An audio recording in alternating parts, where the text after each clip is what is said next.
Hermanos, cada iglesia que se constituye en Asia, como las 7 iglesias de Asia, cada iglesia nos trae una muy buena y excelente lección para nosotros como iglesia. Hay lecciones de forma individual, la Biblia habla de cada uno, pero la Biblia también habla acerca de la iglesia en forma de la iglesia local. Así es que vamos a atender esta lección con corazón abierto, vamos a meditar acerca de una de estas 7 iglesias. Hasta la fecha se discute por qué, si realmente eran 7 iglesias solamente, o realmente se cree que había más. Por ejemplo, Troas estaba ahí en Asia, pero en realidad el punto, creo más firmemente que las 7 iglesias representan a la iglesia en cualquier lugar, tiempo.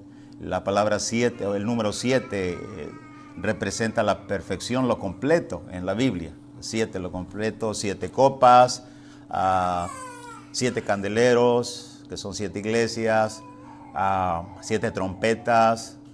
Hay mucho la palabra 7, entonces el 6 representa lo incompleto que es Satanás. En fin, hermanos, vamos a entrar a nuestra Biblia, vamos a hablar de la iglesia de Éfeso. Los invito a que abran sus corazones, estemos atentos a aprender respecto a esta iglesia y lo atendamos también como iglesia. A través de preguntas muy simples, ¿quiénes formaban parte de la iglesia de Éfeso? ¿Quiénes forman parte de la iglesia aquí en Flower Mound? Bueno, hermanos que somos hispanos, hay quienes también vienen de otros países, de Perú y otras partes, ¿verdad? Centroamérica también, en fin. Vemos de diferentes países, a quienes forman parte de la iglesia de Éfeso. Bueno, ellos, hermanos, la Escritura nos enseña, por evidencia bíblica, que ellos tenían diferente cultura al ser compuesta la iglesia por judíos y gentiles. En Hechos capítulo 19, verso 10 y verso 17, dice que cuando Pablo llegó a Éfeso, continuó por espacio de 2 años, de manera que todos los que habían en Asia, judíos y griegos, oyeron la palabra del Señor. Versículo 10. Cuando leemos ya la carta en sí, cuando Pablo envía esta carta a la iglesia en Éfeso ya establecida, años más tarde, leemos claramente en el capítulo 2, verso 11, que en efecto había judíos y gentiles, ya que en el capítulo 2 de Efesios, capítulo 2, verso 11, habla de los gentiles. Por tanto, acordaos de que en otro tiempo vosotros los gentiles, en cuanto a la carne, eran llamados incircuncisión, por la llamada circuncisión hecha con mano en la carne. Qué mejor evidencia de mirar este versículo que había gentiles. Así es que, hermanos, usted no se preocupe tanto porque dice, bueno, aquí hay nacidos en Estados Unidos, hay de Centroamérica, hay de otro país lejano, Perú, ¿verdad? Y de otros lugares, de México. No se preocupe porque somos diferentes culturas. En la iglesia en Éfeso había judíos y gentiles y vaya que era una grande diferencia en cuanto a cultura. Así es que en el capítulo 3, verso 6 es otro contexto que afirma esto, que había gentiles y judíos. Que los gentiles son coherederos y miembros del mismo cuerpo, decía Pablo, y copartícipes de la promesa en Cristo Jesús por medio del Evangelio. Así el versículo 7 y versículo 8. Algo más que nos enseña la Biblia acerca de los miembros de la iglesia en Éfeso, no solamente que ellos, hermanos, eran judíos y gentiles, sino que también practicaron la magia y la idolatría. ¿Alguien ha practicado magia y idolatría aquí en esta iglesia? Ojalá y no. Bueno, en la iglesia de Éfeso sí. Hechos 19, versos 18 y 19 dice que muchos de los que habían creído venían confesando y dando cuenta de sus hechos. Asimismo, muchos de los que habían practicado la magia, note bien, trajeron los libros y los quemaron delante de todos. En el capítulo 19, verso 27 y también el 35 hace referencia a que ahí en Éfeso estaba el templo de la gran diosa Diana, diosa de los efesios. Mucha idolatría. Dice el 27 de 19, no solamente hay peligro de que nuestro negocio venga a desacreditarse, sino que también el templo de la gran diosa Diana se ha estimado en nada, decía Pablo. allá en Hechos 19, 27. Noten el 35. Entonces el escribano, cuando había apaciguado a la multitud, dijo: varones efesios, ¿quién es el hombre que no sabe que la ciudad de los efesios es guardiana del templo de la gran diosa Diana y de la imagen venida de Júpiter? En su origen ellos creían que esa imagen, la diosa Diana, había venido de Júpiter y de tal manera, de esa forma le adoraban y le veneraban. Bueno, estos eran las raíces, los orígenes de los hermanos de esta congregación, de esta iglesia de Cristo ahí en Éfeso. Según el dato del capítulo 19, verso 3, 5 y 7, especialmente el 7, dice que eran hermanos, los hermanos con quien se inició eran como unos 12 hombres, note bien lo que dice el versículo 3, 5 y 7. Entonces dijo: ¿en qué pues fuisteis bautizados? Ellos dijeron: en el bautismo de Juan. Dijo a Pablo a estos varones: cuando oyeron esto, fueron bautizados en el nombre del Señor Jesús. Eran por todos unos 12 hombres. Ellos se habían bautizado con el bautismo de arrepentimiento de Juan, pero no para perdón de pecados, según Hechos 2:38. Así es que, hermanos, nuestra congregación, como con cuántos empezó. Realmente la iglesia de Cristo en Louisville o Flower Mound, que somos nosotros, se inició realmente con 2 hermanas. La hermana Dora y la hermana Vane, ellos 2. ¿Verdad? Aunque después otros nos agregamos, ¿verdad? Nos agregamos a la causa, pero ahí la iglesia empezó con 2. Aquí empezó la iglesia en Éfeso como con 12 hombres. Ese es su origen, su origen. Así que la iglesia creció muy rápido, llegaron a tener ancianos muy rápido, hermanos. En el capítulo 20, Hechos 20, y cuando digo que llegó a tener ancianos muy rápido, leemos Hechos 20, 17, dice que enviando pues desde Mileto a Éfeso, hizo llamar a los ancianos de la iglesia. Y para los que quieren estudiar un poco más profundo, yo les aseguro, así como lo estoy explicando, que si estudian en el tiempo en que se estableció la iglesia de Éfeso, para Hechos 20, 17, que ya tenían ancianos, note bien, no van a contar 50 años, eso lo aseguro. Para aquellas iglesias que tienen ya como 50, 60 años y que ni tienen ancianos, entonces es para pensarlo, eso es para meditar. Así es que, hermanos, esta iglesia ya tenía ancianos. ¿Qué cosas buenas miró el Señor en esta iglesia de Éfeso? ¿Qué cosas buenas el Señor mira en esta congregación? Bueno, veamos. En Apocalipsis capítulo 2, verso 2, dice que era una iglesia de un arduo trabajo, una iglesia muy trabajadora. Es lo que el Señor miró, muy trabajadora. Yo conozco tus obras y tu arduo trabajo. Apocalipsis 2:2. Apocalipsis 2:3 dice: has sufrido, has tenido paciencia y has trabajado arduamente. Note bien que la palabra arduamente habla del esfuerzo extenuante, del trabajo de la iglesia. No era un trabajo común, sino arduo, arduo. Y eso, hermanos, habla muy bien de esta congregación. También otra de las características de esta iglesia es que tenía celo.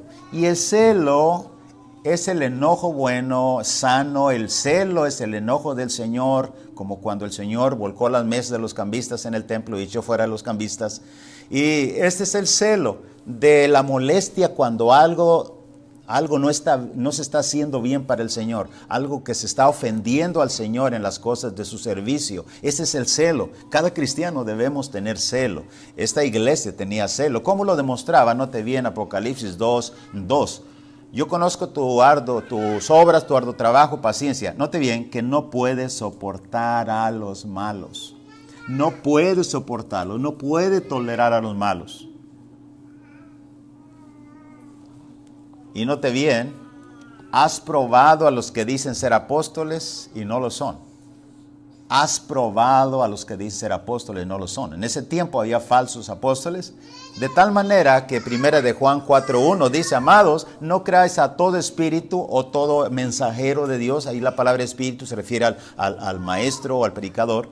Sino probad los espíritus si son de Dios, porque muchos falsos profetas han salido del mundo.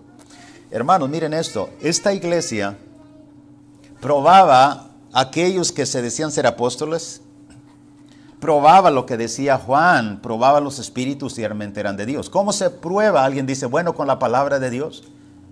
La iglesia donde tú eres miembro, cualquier hermano que llega, aunque no le conozcan, le suben al púlpito, como decía un hermano allá en Chiapas, muy amado, le damos púlpito. A cualquiera. Esta iglesia de Éfeso, ¿no? Probaba los espíritus. ¿Y cómo los probaba? Para ver si enseñan de acuerdo a la doctrina de la palabra de Dios. ¿A quién le gustaría ser miembro de esta congregación de Éfeso? Todo, ¿verdad? Bueno, hermanos, y dice que el verso 6 de Apocalipsis 2, pero tienes esto que aborrece las obras de Nicolaitas. La palabra aborrecer, mis amados, implica, la palabra aborrecer, como en su contexto bíblico, significa menospreciar, dejar en segundo lugar, a un lado.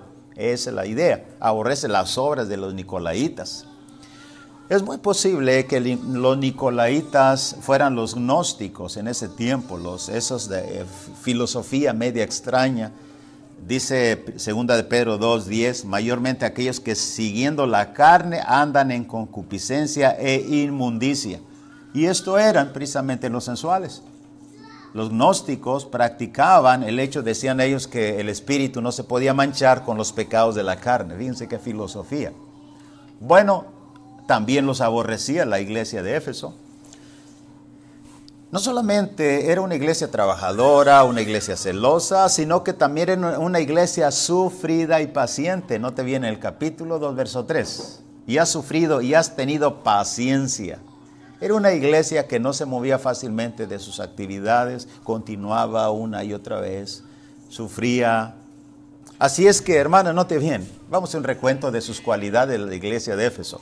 Una iglesia ideal para poner nuestra membresía, como decía anteriormente. Una iglesia activa, una iglesia celosa por la verdad, una iglesia trabajadora, una iglesia sufrida, una iglesia paciente. Note bien todas las cualidades.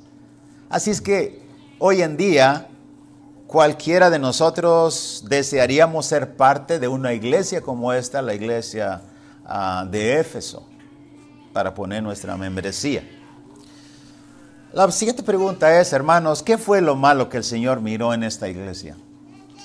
¿Qué fue? Sí, habiendo tantas cosas buenas, ¿qué fue las cosas malas o desagradables o reprobables que el Señor miró en ella? Bueno, sí hubo. Y esta iglesia, hermanos, su mayor problema, o diríamos su único problema, fue que había perdido su primer amor. Y esto se distingue mucho cuando leemos el capítulo 2, verso 4, que es la única, de hecho, la única iglesia en todo el Nuevo Testamento, hermanos, que hace referencia a que ella fue la que perdió el primer amor. En el versículo 4 del capítulo 2, pero tengo contra ti, note bien la palabra, contra ti. Hay algo que no está bien delante del Señor, esta iglesia, y es que has dejado tu primer amor. Has dejado tu primer amor. Mucho se ha discutido, hermanos, sobre qué es el primer amor. Desde que yo empecé enseñando el Evangelio hasta la fecha veo que muchos difieren. ¿Qué es el primer amor? Iré a la forma práctica de extraer el significado. Noten bien esto. En el capítulo 2, verso 5, habla de las primeras obras. Y se habla primer amor, entonces vamos a usar la palabra como clave de enlace primer. Primer amor, primeras obras. Y que está correlacionado con el mismo tema, sin salirme del texto. Lo que significa esto que, hermanos, el primer amor es entendido a través del contexto que habla sobre las primeras obras. Note bien el verso 5. Recuerda, por tanto, de dónde has caído y arrepiéntete y haz las primeras obras. Haz las primeras obras. El primer amor, hermanos, puede ser entendido, como decía, a través de las primeras obras. Por ejemplo, las primeras obras de un trabajador en su nuevo trabajo, ¿cómo son? ¿Cómo son? Trate de pensar en eso. Tengo un nuevo trabajo, llega temprano, se queda un poquito más del tiempo, le cuida bien a su patrón, está feliz y encantado de usar aquella primer trabajo, su primera máquina que aprendió a trabajar, limpia antes de irse, qué sé yo, hermano, no se gasta más tiempo en el tiempo de lonche. ¿Cómo es un estudiante en su nueva escuela? ¿Recuerda? Bueno, igual llega temprano, Un día antes de empezar el ciclo escolar, ya estamos ansiosos de ir a la escuela. Y yo recuerdo que no dormía una noche anterior antes de ir a la escuela. Y porque sabía que ese primer día me iban a entregar los primeros libros. El primer olor, a nuevo los libros. ¿Recuerda eso? O usted es del tiempo cuando ya los compró usados. ¿Cómo era, hermanos? Las primeras obras de un niño con su nuevo juguete. Cuando Nick recibe un juguete nuevo, se lo lleva a la cama. Y él quiere tenerlo en todo momento ahí, porque es su juguete nuevo. ¿Cómo es las primeras obras de un esposo o de una esposa, hermanos, cuando está recién casado? Le da la mano, lo baja del auto a la esposa, le abre la puerta, le cierra la puerta, le invita a comer, le dice gracias cuando le lleva agua, etcétera, etcétera. ¿Cómo es? Le dice corazón, amorcito, etcétera, etcétera. ¿Cuántos términos se usa? O el pueblo de Israel al cruzar el mar hacia la tierra prometida. ¿Recuerda cómo iban los pueblos de Israel cantando? ¿Cómo estaban cantando cuando echó Dios en el mar al caballo y el jinete? ¿Cómo eran? ¿Cómo son las primeras obras? ¿Cómo son las primeras obras de usted como cristiano cuando obedeció al Evangelio? Su primera Biblia, ¿recuerda? Su primer servicio a la reunión, ¿la recuerda? Yo recuerdo que no dormí todo el sábado y quería ya estar el domingo por la mañana con mi Biblia en brazo, mi himnario, diciendo aquí estoy, ya soy cristiano. Hoy que no pase la cena porque yo ya estoy listo para pararme de pie como un resorte. Voy a tomar la cena por primera vez. ¿Recuerda lo que hizo la primera vez? Tomó la cena, Will. Fue hermoso. Son las primeras obras. Y queremos aprender himnos y queremos hablarle. Y al vecino le digo, soy cristiano, ¿y qué? Voy a la iglesia y queremos hacer cuánta cosa. Piensa en eso, hermano. Primeras obras de que está hablando el Señor aquí. ¿Cómo se hacen?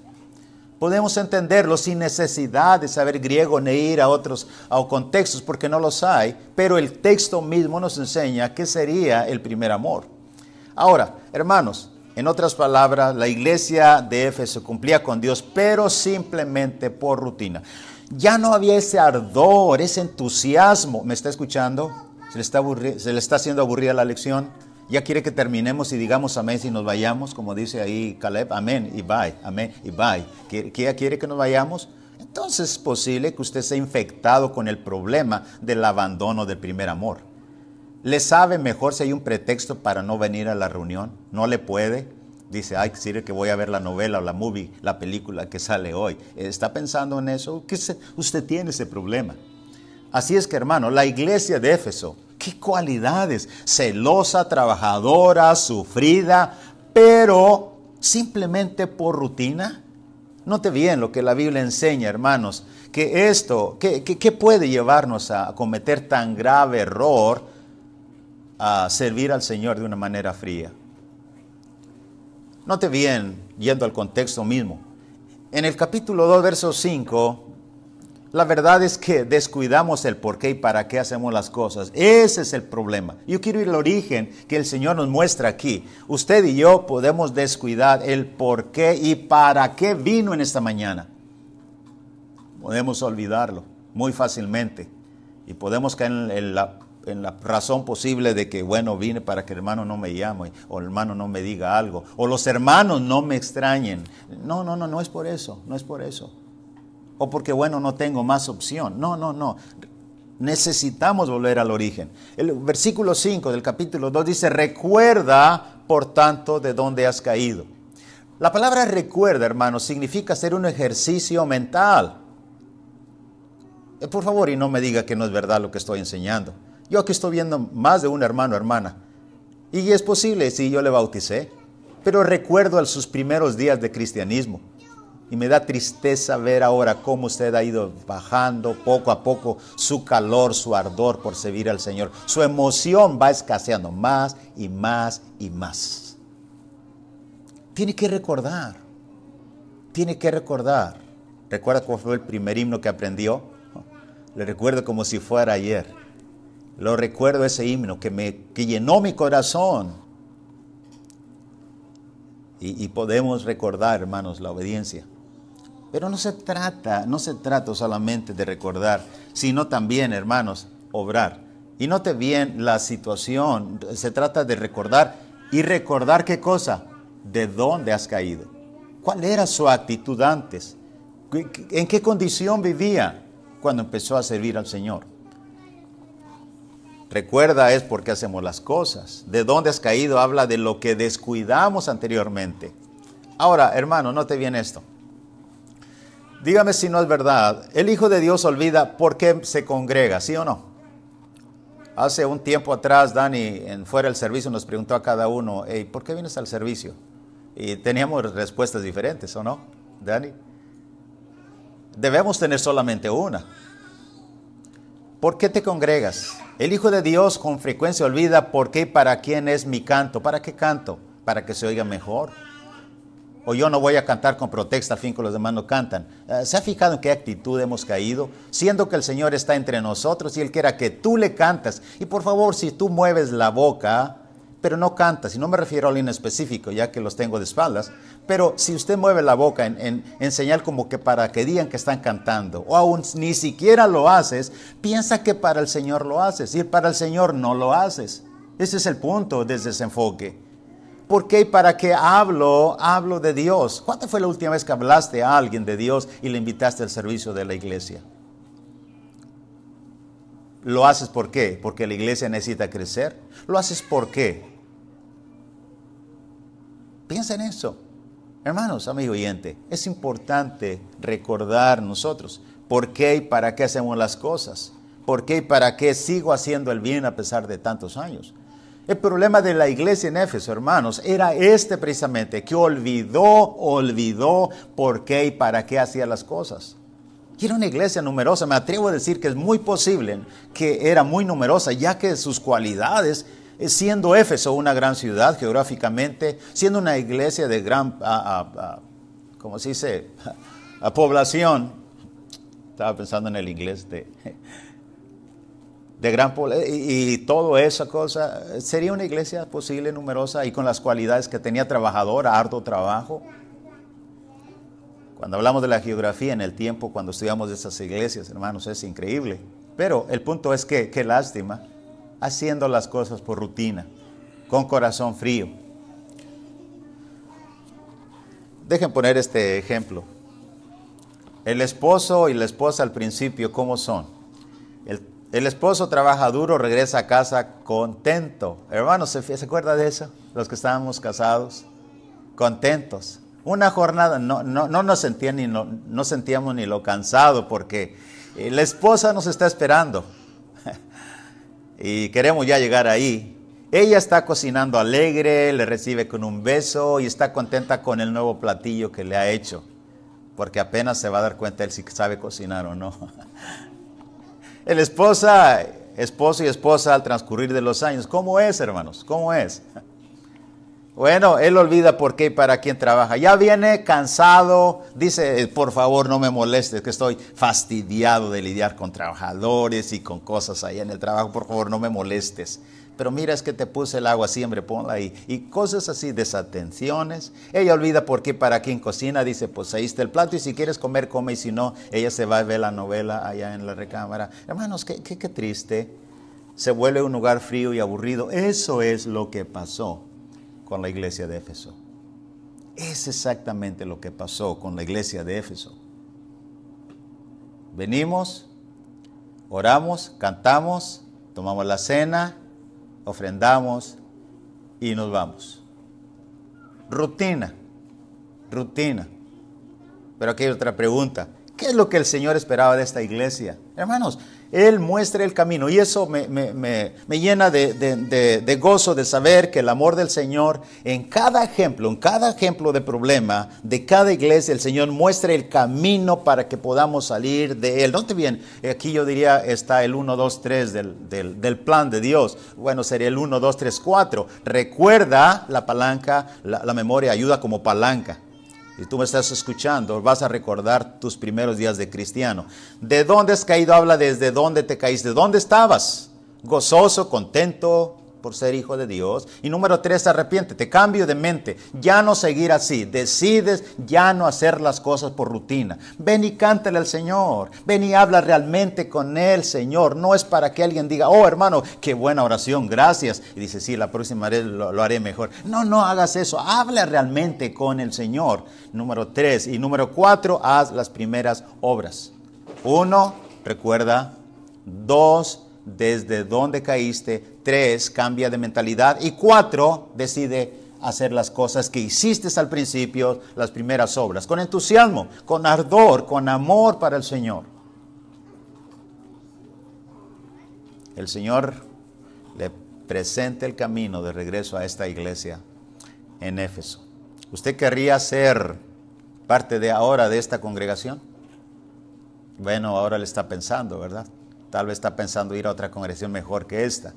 Dijo Colosenses capítulo 3, versos 23 y 24. Y todo lo que hagáis, hacerlo de corazón como para el Señor y no para los hombres, sabiendo que del Señor recibiréis la recompensa de la herencia, porque a Cristo el Señor servís. Porque a Cristo el Señor servís. Hermanos, última pregunta. ¿Cuál era el castigo para esta iglesia si no hacía cambios? ¿Cuál sería el castigo para esta iglesia si no hacía cambios? En el mismo versículo 5 dice, pues si no ¿qué? Si no haces cambios, si no recuerdas, si no sabes de dónde viniste, si no te arrepientes, si no empiezas las primeras obras donde late el corazón para servir al Señor, entonces quitaré tu candelero de su lugar. Déjame explicar finalmente qué es quitar el candelero de su lugar. Quitaré de en medio, dice la palabra, el capítulo 1, verso 13 de Apocalipsis.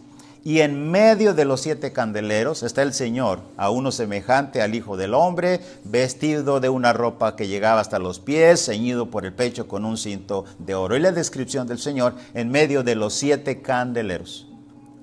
¿Qué significa está en medio? Verso 20. ¿Y qué significan esos 7 candeleros? Verso 20, capítulo 1. El misterio de los 7 estrellas que has visto en mi diestra y de los 7 candeleros de oro, las 7 estrellas son los ángeles de las 7 iglesias y los 7 candeleros que has visto son las 7 iglesias, representan las 7 iglesias. ¿Qué significa que el Señor está en medio, hermanos? Que Él es propiedad de esas iglesias, le pertenecen y Él ve y por eso encomió y reprochó a cada iglesia lo que tenía. Por eso Él está en medio. Es propiedad de las iglesias del Señor. Y eso es. Así que implica, hermanos, que las iglesias son los candeleros y el Señor es el propietario de esas iglesias. Ahora, quitar el candelero, imagine, ¿qué significa el Señor quita el candelero? ¿Ya no está allí? Es claro, hermanos. Quitar el candelero significa desconocer la iglesia como propiedad suya. Dice el Señor, ya no es mía. Ya no es mía. Ahora, pare esto. Pare en su mente. En la carta de Juan dice que si alguno no tiene la doctrina, no tiene al Padre y no tiene al Hijo. ¿Se recuerda eso? Así es que usted dice, bueno, hay razón porque es de doctrina. Pero ahora usted está pensando, hermanos, pero esta iglesia es trabajadora, celosa, sufrida, etcétera, etcétera. Pero es una iglesia que cayó en rutina de servicio a Dios, que perdió su primer amor y por eso el Señor la va a desconocer. Hermanos, ¿estoy interpretando la Biblia correctamente o no? Ernest. Es correcto, no estoy exagerando. Hay peligro de perder la identidad, ya no por doctrina, que es otra causa, por caer en rutina de frialdad delante del Señor. Wow, esto es lo que la Biblia enseña. Si la iglesia no quiere hacer cosas por amor al Señor, entonces su Salvador, Él no quiere ser dueña de una esposa fría. Sería como cualquier grupo religioso en la tierra, no importa si usa su nombre allá, el sign, como le llaman aquí en Estados Unidos, el anuncio. Aquí se reúne la iglesia de Cristo. Pues si hace las cosas por rutina, escuche bien esto, dice el Señor, yo no quiero ser esposo de ella, no es mía. No importa el trabajo arduo, ni el celo, etcétera. Vendría a ser como cualquier grupo más sobre la tierra. Hermano, estamos entendiendo eso. ¿Sabe cuál es la elección del Señor para ti, para mí el día de hoy? Tú no puedes ser indiferente. Tú no puedes ser indiferente. Déjame hacer una aplicación final y aquí termino mi lección. La idea clara en este relato de Apocalipsis 2 es que no importa cuántas cosas buenas hagamos, si no lo hacemos para el Señor de todo corazón, con el fervor, con el ardor, podemos estar en peligro de perderlo todo y no tener nada. ¿Son importantes las obras? Sí. ¿Es importante el celo? Sí. ¿Es importante la doctrina? Sí. ¿Es importante la paciencia? Sí. Pero también es importante hacer las cosas por amor y devoción a Él. Si tú estás aquí ahora y es posible, tú dices, ¿verdad? Bueno, no es asunto mío. Sí, hermanos, hermana, es asunto de cada uno. Si tú te has estado desviando de la verdadera devoción y adoración a Dios, con ese ardor, con esa gratitud en tu corazón, tú estás promoviendo de que alguien más que está a tu lado caiga en la misma actitud y alguien más tal grado que toda la iglesia, hermanos, caigamos en una rutina, venimos, cantamos, adoramos y nos vamos. Y cualquier clase de servicio frío para el Señor, escucha bien esto, Él no lo acepta. Él no lo acepta. ¿Qué sería de ti? Trata de pensar, ¿qué sería de ti, de mí, si el Señor nos desconociera como iglesia? Quitara nuestro candelero, Iglesia Farmon, ya no está el candelero en su lugar, ¿qué sería? ¿A dónde vamos? ¿Vamos al cielo? Vamos al infierno. Todos, cuando morimos, nada sirve, nada ayuda. No importa que viniste y no faltaste ni un domingo. No importa que, oh, hermano, pero pues si yo vine, no falté. Hermano, pero yo hice esto, hice aquello. No importa, no importa. Eso es lo que la Biblia enseña. No estoy siendo demasiado, hermanos, extremista. Es lo que el texto enseña. Cuida tu doctrina, sí, pero cuida tu corazón. Canta al Señor, habla con Él realmente. Dile, Señor, aquí estoy nuevamente en esta mañana. Vine a adorarte, tú te lo mereces todo. No tengo con qué pagarte. Por ti y para ti soy, existimos. Nada hay, nada mío, como hemos leído en la Biblia. Todo hasta lo que traigo pues es tuyo, tú lo creaste. Así es que para ti, para tu honra y tu gloria estoy aquí. Hágalo, hermanos, cada domingo. Disfruta, goza de lo que haces para el Señor. Que el Señor vea tu corazón ardiendo como el primer día de que viniste al Señor. A las primeras horas, si no vendré pronto a ti y quitaré tu candelero de su lugar. Si tú estás aquí, no eres cristiano, sientes que el Señor te llama a través de la palabra del Evangelio, ven, confiesa el nombre de Cristo y sé bautizado en esta misma hora.